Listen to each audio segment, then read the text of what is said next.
Welcome to this Mnova tip.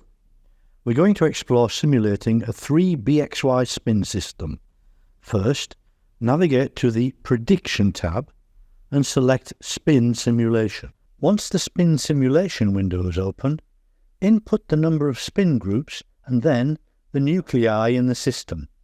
A equals 3, B equals 1, C equals 1, and D equals 1.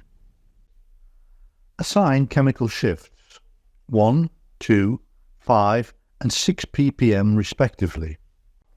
You can also specify the line width for each signal. In this case, we'll use 0.5 of Hertz for all.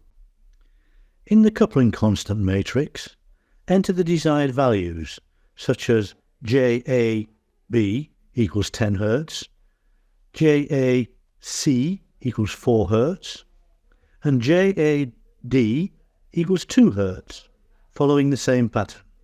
Under Spectrum Properties, set frequency in megahertz, 500 megahertz, data points, 64K, and the spectral window in ppm, that's -1 to 8 ppm. Click on New Simulation to generate the spectrum and a graphical representation of the system. You can now analyze and match each signal in the spectrum to its corresponding nucleus.